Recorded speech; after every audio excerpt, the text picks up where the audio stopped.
I teased him that I can leave him for someone else. He became furious over it and decided to do this. Ever been in a situation where a little teasing spirals into a full-blown disaster? A situation whereby you did something wrong to a particular person, and they retaliated by making sure you absolutely regretted it. Have you ever been in a situation where the person sets a trap for you and carefully weaves a web of deceit for weeks just so you can absolutely ruin your relationship? Because if you've not been in a situation like that, you should thank your lucky stars. Why am I saying this? Because I have been, and I think it might just ruin my relationship. I think my relationship is done for, but I honestly don't want it to be so. My name is Rose, and I've got a story that'll make you think twice before poking fun at someone. I'm posting here because I want to rant, and also because any advice would be appreciated. I'm 26 years old, and my boyfriend Nathan is also 26. We met on Tinder, found out we went to the same college, clicked instantly, and soon found ourselves deep in a serious relationship. We have been dating for about 5 years now. I genuinely thought this was the person I would marry and spend the rest of my life with. Now, Nathan was a great guy, kind, caring, and always looking out for me. But one day I made a playful jab at him, calling him weak in a moment of jest. Little did I know that harmless comment would set off a chain reaction of revenge and deceit. Now, I know you might be wondering, why did you mock him? Honestly, I was partially being playful. And there was also the fact that Nathan had always been known as a bit of a simp. He always went out of his way to please me and make sure I was happy. This had even led to a few of our friends even playfully mocking me and calling him a simp. He didn't mind though, and would even joke along with them. I guess I always took Nathan's love and devotion for granted. He was like a rock in my life, always there to support me, always putting my needs before his own. It's easy to get comfortable in a relationship, isn't it? You start to believe that things will always be the same, that your partner will always be by your side no matter what. The day everything changed started off like any other. We were casually chatting, joking around about someone or something. I honestly don't recall the details. In the midst of our banter, I playfully teased Nathan, saying he should watch his back because I might just leave him for someone else. It was meant to be a lighthearted remark, a playful jab in the midst of our laughter. Nathan laughed and said I would never leave him, to which I then playfully said that I just might. I said he was weak and a bit of a simp, so he should probably watch me. It was all jokes, honestly, but Nathan's reaction caught me off guard. Instead of laughing it off, he fell silent. I could sense a shift in the air, a subtle tension that hadn't been there before. It was as if my words had struck a nerve and awakened something within him that he had kept hidden. Looking back now, I realize how insensitive my comment was.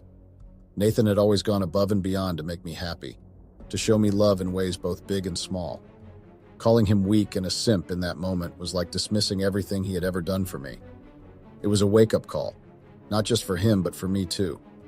It made me realize the weight of my words and the impact they could have on our relationship.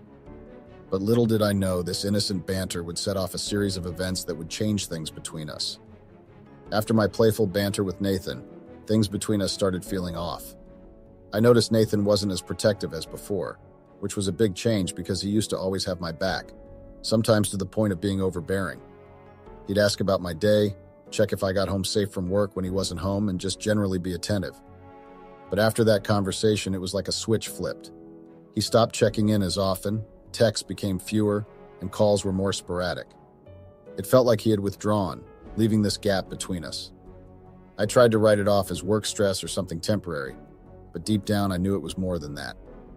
I started missing how he used to hold me close in crowds, making sure I felt safe. Now it was like he had lost that protective instinct. It left me feeling exposed, like a safety net had been pulled away. I couldn't help but wonder if my teasing had pushed him away, if I had somehow caused this shift in our relationship dynamics. I noticed that things had indeed changed between us, but I wasn't sure how to bridge that gap, or if it was even possible anymore. As Nathan and I lived together, our dynamic was such that he took on most of the household chores despite earning significantly more than me. He enjoyed cooking, cleaning, and doing the dishes, especially since he knew how much I disliked those tasks. It was a routine we had settled into, and it worked well for us. However, after that playful conversation, I noticed a shift in Nathan's behavior around the house. He stopped taking the initiative to do the chores he used to handle with joy. Cooking became less frequent, cleaning sessions were no longer as thorough, and the pile of dishes in the sink started to grow. At first, I brushed it off, thinking he might be busy or preoccupied with work. But as days turned into weeks, it became evident that something had changed. Nathan seemed less invested in our home life, almost as if he had withdrawn from the little things that used to bring us joy. I tried to pick up the slack, but it wasn't the same. I missed the days when Nathan would surprise me with a delicious dinner or clean the apartment just to see me smile. It felt like a part of our connection had faded, leaving a void in our shared responsibilities and, more importantly, in our relationship. At first, I must admit I felt a sense of relief when Nathan became less overbearing and didn't fuss over every detail of my whereabouts. It was liberating to have the freedom to go out with my friends without constantly updating him or worrying about his reactions. I could plan spontaneous weekend getaways or spend the night with my friends without feeling suffocated by messages or calls from Nathan. It was like a breath of fresh air to have that space and independence. I could focus on myself more, pursue my hobbies, and reconnect with friends without feeling guilty or obligated to constantly check in with Nathan. It felt like a weight had been lifted off my shoulders, and I appreciated the newfound freedom in our relationship. However, as time went on, I began to realize that this newfound freedom came at a cost. The lack of communication and engagement from Nathan started to feel like indifference. I missed the times when he would show concern or take an interest in my plans. The absence of his messages or calls, while I initially liked that, now felt like a void in our connection. I started to question whether this shift in our dynamic was healthy for our relationship. While I enjoyed the independence, I also longed for the closeness and intimacy that had once defined our bond. As Nathan's behavior continued to change, I started noticing the absence of those little gestures that used to mean so much to me. He stopped opening the car door for me, something he always did without fail before. It may seem like a small thing, but those acts of chivalry were symbols of his care and attention. Moreover, Nathan's attitude towards finances shifted as well. He earned significantly more than I did, and he used to take care of our financial needs without any complaints. If I needed money for shopping or any other expenses, he would readily provide it without hesitation. It was a comfortable arrangement that worked well for us. However, after what happened, Nathan's generosity seemed to drop. He became more frugal with his money, and I found myself having to ask for financial support, which I had never had to do before. It created this sense of unease and dependency that I wasn't accustomed to.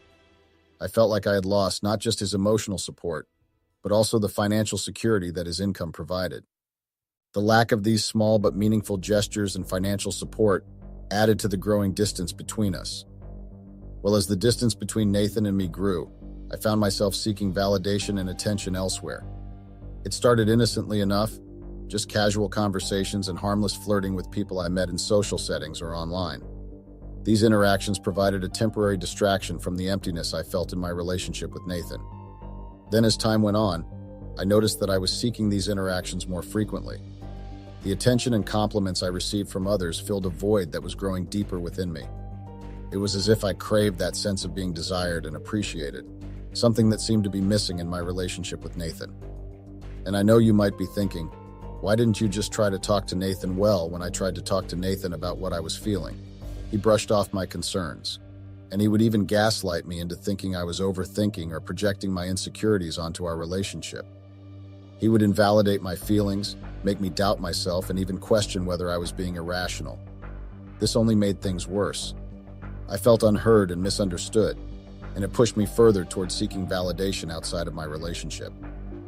As time continued to pass, the distance between Nathan and me only seemed to widen. Despite my efforts to mend our relationship, nothing seemed to work. Nathan had closed himself off emotionally, and no matter how hard I tried to communicate or reconnect, it felt like hitting a wall. The frustration and loneliness I felt reached a breaking point, and as you might have already guessed, it led to a moment of weakness where my harmless flirting crossed a line into full-on cheating. It was a mistake I deeply regretted, and I knew it was wrong. It happened only once, but the guilt still weighs heavily on me. What makes matters worse is that I didn't confess to Nathan about my infidelity. I was ashamed and afraid of his reaction. I knew it would devastate him, and I couldn't bear to see the pain in his eyes. So I hid it. The realization of how far apart Nathan and I had drifted hit me like a ton of bricks when I found out about his huge promotion and the house he bought without informing me. It was a devastating blow, and the way I found out made it even more painful. I still remember the shock and embarrassment I felt when our mutual friends casually mentioned Nathan's promotion and his new house in conversation. I was taken aback, not just by the news itself, but by the fact that Nathan hadn't deemed it necessary to share such significant milestones with me, his partner. What made it sting even more was the fact that we had always talked about getting a house together. It was a dream we both shared, and I had imagined us taking that step as a couple. The realization that Nathan had gone ahead and made such a major decision without involving me felt like a betrayal of our shared dreams and aspirations. So yeah, I decided to confront Nathan, and it was a turning point that shattered any remaining illusions I had about our relationship. I realized that he had been pushing me away and gaslighting me, making me doubt my own feelings and perceptions. Confronting him was supposed to be a moment of clarity, a chance for us to address our issues and work towards a solution. However, I'm sure you've already guessed that it didn't go as I imagined. Nathan's response was unexpected and hurtful. He accused me of disrespecting and insulting him, and he used that as justification for his changed behavior. He argued that he had always been the one putting in the effort, and that he saw no point in continuing a relationship where his efforts were not appreciated. What cut deepest was when Nathan revealed that he knew about my infidelity. It was like a dagger to my heart, realizing that he had found out about my mistake and had been holding it against me. He was very angry and then he stormed off. Now I feel like I'm at a crossroads. I feel like I'm losing or have already lost the relationship that once meant everything to me. Yes, I made a mistake, but it was born out of feeling neglected and unappreciated. Nathan may have been a simp in some ways, but he was a good simp, and I didn't want him to stop caring or making efforts for our relationship. So here I am reaching out to Reddit for advice. What should I do? Is there any way to salvage what's left of our relationship? Is there any way to get Nathan to forgive me? I just want my old Nathan back. Update. Hello Reddit.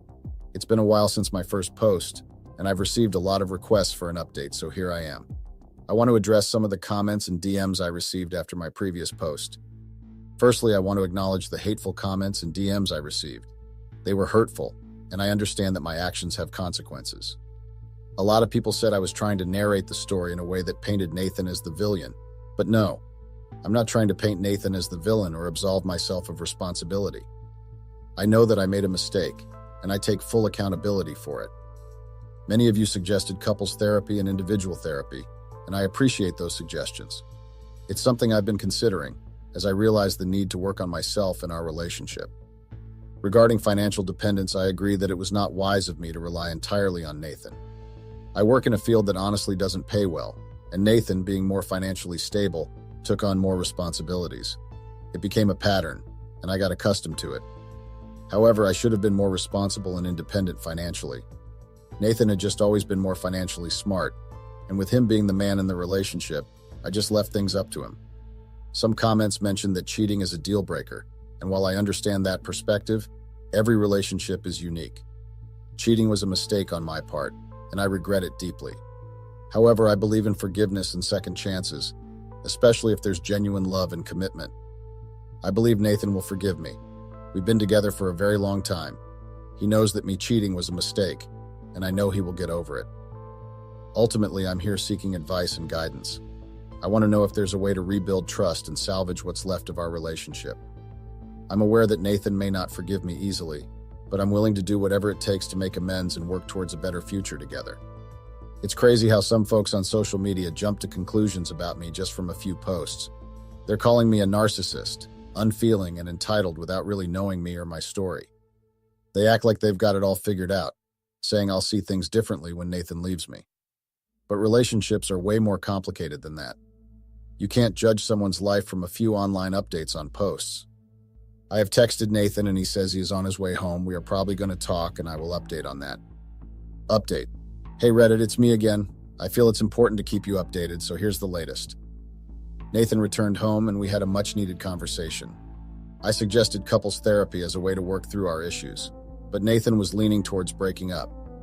I had to plead with him not to give up on us just yet and to give therapy a chance. We agreed that if therapy didn't help, we would then consider breaking up. Despite the challenges, I still love Nathan and want to salvage our relationship, so I'm cautiously optimistic. Plus, there's the practical aspect. I rely on him for a lot of things. We found a therapist with excellent reviews and booked our first session. I'll keep you posted on how it goes. Update. Hey Reddit, I'm back with another update. Despite the negativity I've faced on here, like I've gotten lots of DMs and comments, I believe it's important to keep you all informed. Our first therapy session was a bit rocky. Nathan had been keeping to himself a lot, and despite my efforts to engage him with special nights out or deep conversations, he still remained distant and reserved. We even had an argument during this time, which was about money. I asked him for some financial help, which he declined. For our first session, we discussed various issues and challenges. I brought up Nathan's reluctance to share money and his emotional distance. I also mentioned how sensitive he seemed about a playful comment I made. However, the therapist pointed out that Nathan's feelings were valid, and it was okay for him to express emotions like anyone else. I'll keep you all updated on how things progress from here. We went through a few more therapy sessions, and it became clear that things weren't improving as we had hoped. Nathan expressed his thoughts, and he told me that he had deeply considered our relationship but couldn't find it in himself to forgive me. He opened up about how he felt he had always been the one putting in significant effort into our relationship, shouldering responsibilities and trying to make me happy. He said that it was very hurtful for me to mock him as weak, and that me calling him a simp struck a chord. Nathan also did admit that he has purposely tried to gaslight me because he was so hurt. During our last session, Nathan then finally came clean. He wanted to break up. He mentioned that he had been working on the house he bought, and now that it was ready, he planned to move in there. To be honest, hearing that news left me in a panic. I relied on Nathan for so much, financially and emotionally. Without his support, I wouldn't be able to afford the lease on my own. The rent was simply too high. Moving back in with my parents wasn't an option either, given how crowded their house already was with my siblings and their families. Plus, I didn't really have any friend that would let me move in. I was now feeling desperate. I pleaded with Nathan to reconsider, to give our relationship a few more chances through therapy. I knew deep down that losing him would drastically change my life, and I wasn't sure how I would navigate through everything ahead without his presence and support. There was no hiding it. I was broke, and without Nathan, I would definitely fall. As much as I pleaded and begged, Nathan remained stubborn in his decision to break up. He expressed remorse but explained that he needed to move forward with his life without me. In the following days, he came over to pack his belongings. I tried everything to stop him, from emotional appeals to physically attempting to restrain him, but I guess that only seemed to anger him further. What made matters worse was that I had already spent my last paycheck, and so I was in a financial bind until the next month. With desperation starting to set in, I reached out to our mutual friends for help. I told them that Nathan was leaving me but didn't disclose the full truth about the cheating, knowing they would likely blame me if they knew. I asked them to talk to Nathan, hoping they could convince him to reconsider. However, instead of mediating, our friends bombarded Nathan with calls and messages, pushing him until he revealed the truth about my infidelity. That must have changed their perception of the situation entirely because they turned against me. They criticized me for not being honest with them and said it was disgusting that I had omitted such crucial information intentionally. The betrayal I felt from both Nathan's departure and our friends' reaction was overwhelming. I felt like I was running out of options, so I turned to our parents for help. I begged my parents to intervene and speak to Nathan and help convince him to reconsider, or at least provide me with some financial support to cover the rent and bills until I could figure things out. I also reached out to Nathan's parents, hoping they would understand and help mediate the situation. However, things didn't go as planned. I'm not sure what Nathan told them, but both sets of parents turned against me. Nathan's parents, along with mine, seemed to side with him completely. They were disappointed in me and echoed the sentiment that I was to blame for the situation. It was honestly very disheartening to see them take Nathan's side and not offer any support or understanding. After trying everything, I reached out to Nathan directly, hoping he'd understand. But he accused me of trying to ruin his reputation and said any sympathy he had was gone. Feeling desperate, I even went to Nathan's workplace to talk, but he threatened a restraining order instead. It's crazy that after we've been together for so long, he's serious about ending things completely. Now I'm stuck. Friends and family turned against me. Nathan won't help, and I'm lost on what to do next. It's tough and uncertain, and I'm really struggling to figure it out. Any advice would be appreciated. Update. This is probably my last update. Things have been really tough, and the negative comments and messages have been getting to me. People are calling me crazy and delusional and said I was stuck in my head. A lot of people even expressed sympathy and pity for Nathan more than me and said that they would probably have gone ahead to file a restraining order if they had an ex like me. Honestly, I was hoping for some understanding or support, but it's clear that's not happening. It feels like everyone has turned their backs on me, and I'm in a really tough spot. Next month's rent is a big question mark. I might not be able to afford it with how expensive things are here in my state, and the fact that there's a housing crisis, and finding a roommate hasn't been easy. If I can find someone to share expenses with, maybe I won't have to move out right away. But so far, no luck. Thanks to those who followed my story and offered advice. It's been a wild ride, and I appreciate the support. Hey folks, Jeffrey here. I'm your typical Floridian guy with a passion for gardening. As a gardener, I've got calluses on my hands, and the Florida sun's baked my skin to a tough tan. I'm the kind of guy who's always believed in straight talk and hard work. But enough about me, let me tell you about my life, which up until recently, I would have sworn was as close to perfect as it gets. I live in a cozy corner of Sarasota with my wife Sharon, who teaches biology at the local high school, and our two amazing kids. It's funny how life throws you curveballs.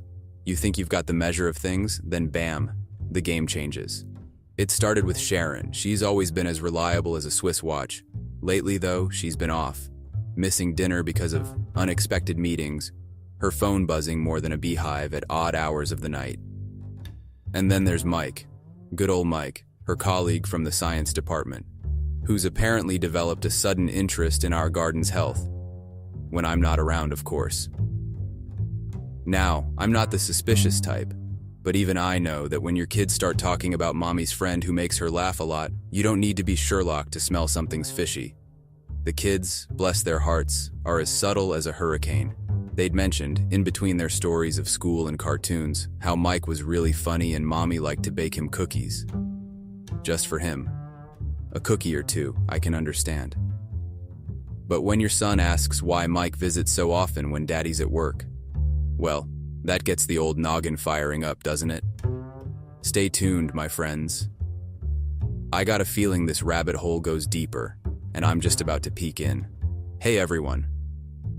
Unfortunately, basically everyone who is watching these videos isn't subscribed. It would mean the world to me to quickly get out of the full screen video for 3 seconds and press that subscribe button. It's free, and you can unsubscribe anytime. Sorry for bothering, and thank you so much if you subscribed. Alright guys, it's Jeffrey again. Buckle up because things just got real weird, real fast.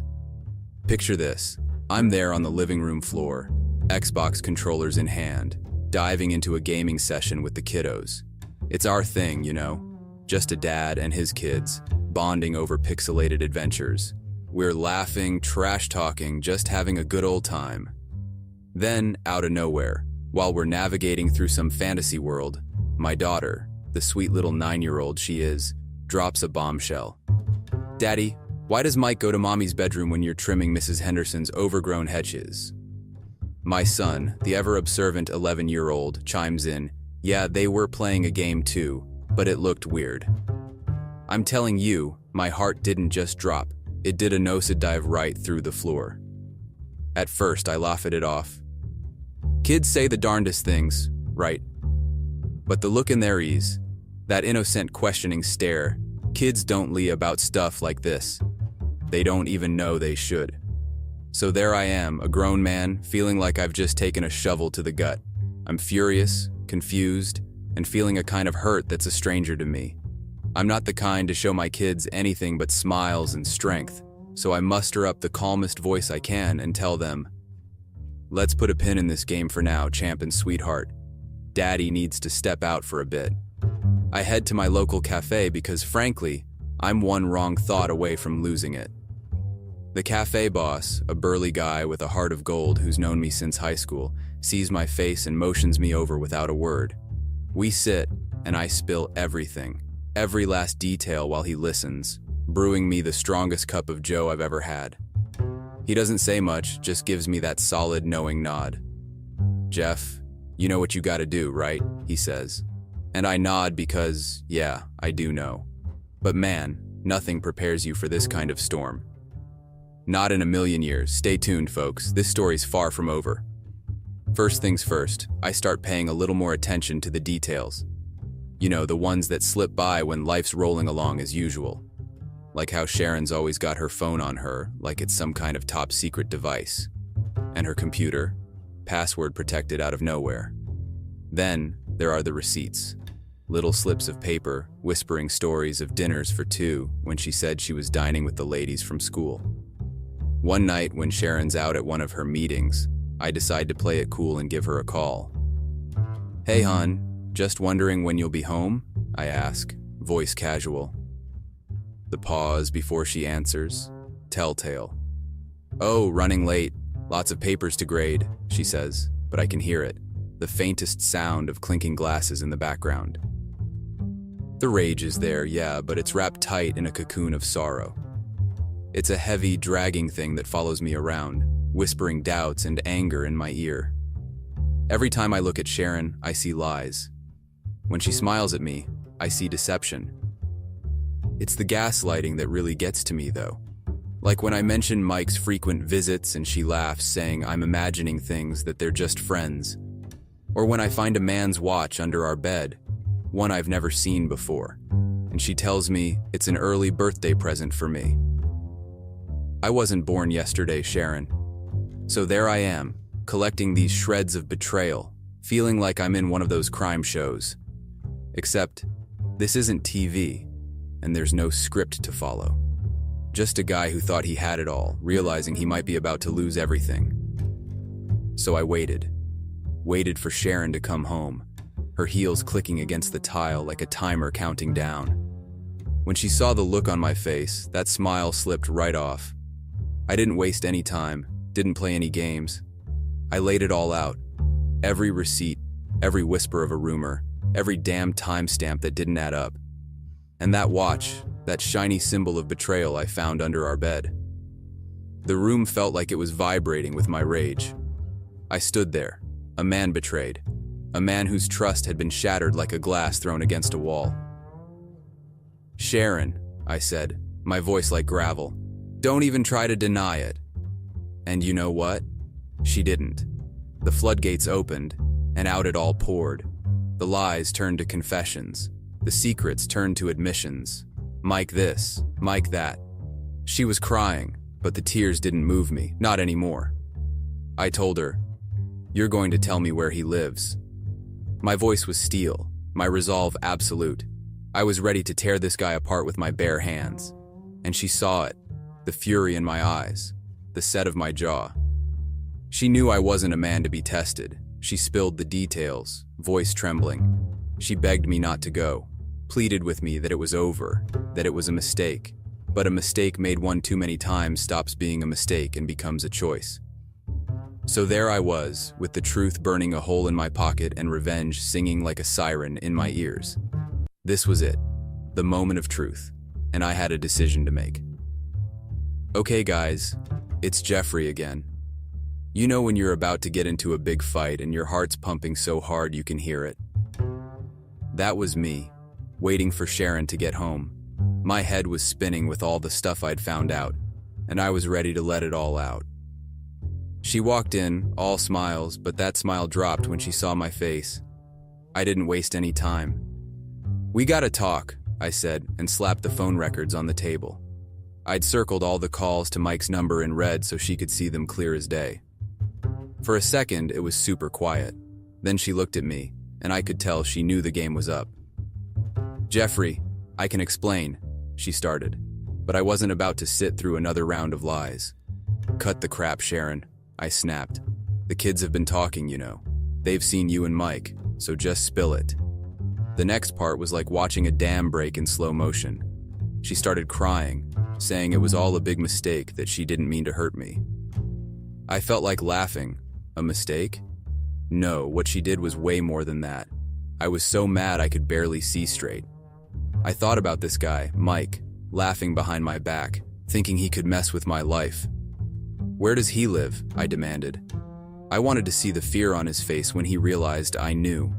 Sharon was crying harder now, begging me to let it go, but that wasn't going to happen. I kept at it until she gave up his address between sobs and sniffles. So there I was, standing in the middle of our broken life. Sharon was a mess, but I couldn't feel sorry for her. Not after what she did.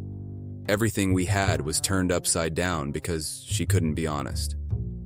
I knew what I had to do next. This wasn't just about yelling and screaming. This was about setting things right. and maybe that meant having a face-to-face with Mike. Hey Reddit, Jeffrey here. After the showdown with Sharon, I didn't just sit around.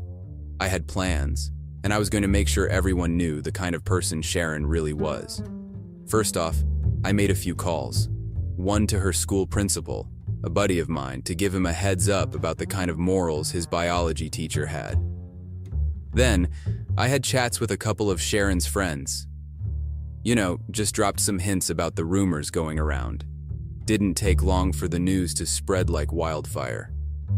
Gossip in our small town moves faster than a gator on the prowl. It wasn't long before Sharon's perfect little world started to crumble.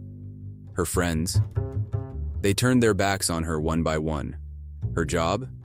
Let's just say she had to take an extended leave due to the personal issues becoming too much of a distraction. Then came the custody battle. I was like a dog with a bone. I wasn't going to let go. I got myself the toughest lawyer in town and we went to work. I showed the judge all the evidence, laid it out straight. I talked about how I wanted to make sure my kids had a stable home with a parent they could count on. The court sessions were brutal. Sharon tried to paint a picture of regret, of a mother who made one mistake, but I wasn't having any of it. This was about what was best for the kids, and I made sure the judge knew it. It took time and it wasn't easy, but I got what I wanted: full custody. Watching Sharon as the judge gave the ruling, I saw everything: her shock, her desperation. But the kids were my priority, and I had to do what was best for them. So there it is. Sharon's life turned into a train wreck, but I got my kids. They're the only good thing to come out of this mess. And me? I'm just trying to move on, to build a life where we can forget about all the hurt and lies. The fallout was tough, but we're getting through it one day at a time. Sharon, well, she got what she deserved, as harsh as that sounds. You play with fire, you're gonna get burned. After I got everything sorted with Sharon and the kids, there was still one thing eating at me: Mike. I had his address burning a hole in my pocket and a head full of rage. So, I decided it was time for a little visit. I rolled up to Mike's place, a neat little house with a 2-car garage and a lawn that could use some of my expertise. The moment he opened the door and saw me, his face went white as a sheet. "We need to talk," I said, pushing past him into the house. The look on his face was priceless, a mix of fear and guilt. I didn't come here to chat, though. I came for answers and maybe a little bit more. Mike started with the apologies, the excuses, but I wasn't buying it. "Save it," I told him. "You knew she was married." That's when things got heated. Mike made the mistake of trying to shove me out, but I wasn't having any of that. We went at it, right there in his fancy living room with the big screen TV and family photos staring down at us. I'm not proud of it, but let's just say Mike got a taste of how a betrayed husband throws a punch. In the scuffle, a lamp crashed to the floor, and that's when his wife came running in. She screamed, seeing us tangled up on the floor, me on top, and Mike looking like he regretted all his life choices. She didn't waste any time and called the cops. While we waited for the boys in blue, I told her everything. The affair, the lies, all of it. You could see her world shattering with every word. By the time the cops showed up, Mike was nursing a bloody nose, and his marriage was in pieces on the floor, just like that broken lamp. The cops took our statements and I laid it all out, the whole sordid story. Mike didn't say much, just sat there looking like a man who'd lost everything, which he had. His wife was crying, asking him if it was true, and all he could do was nod. I left Mike's house with the cops, my hands shaking, my heart pounding. I was still angry, sure, but it felt like I'd let out some of the poison that had been building up inside me. After all that drama, I put all my energy into the two things that mattered most: my kids and my job. The gardens never looked better, and I swear those plants can feel when you're tending to them with a clear head. And the kids? They're doing great. We've had our share of tough talks and tearful nights, but we're getting through it together. As for Sharon, well, she's been on a bit of a downward slide. Last I heard, she's been trying to stitch her life back together, but it hasn't been easy. She's reached out, tried to make amends, but I can't find it in me to hear her out. Maybe that makes me cold, but when trust is broken, like that, it changes things for good. A few months down the line, I'm sitting here, and it's like I can finally breathe again. I've learned a lot about myself, about karma, and about how life has a way of balancing the scales. Cutting Sharon out was like cutting out a piece of my own history, but it was necessary. It was either that or keep living a lie, and that's not how I roll. For anyone out there who finds themselves in a similar spot, here's my 2 cents. Be strong, be decisive. And remember, you gotta look out for yourself and your own because, at the end of the day, you're the one who has to live with your choices. So, yeah, justice, if that's what you want to call it, has been served, at least in my book. I've got a whole new appreciation for the quiet moments, a cold beer after a long day, and the sound of my kids laughing in the backyard. The road's been rough, but I'm still standing. And that's something to be proud of. Thanks for listening, Reddit. Jeffrey, over and out. Thanks for listening. If you would subscribe, that would mean the world to me. Have a good rest of your day or night.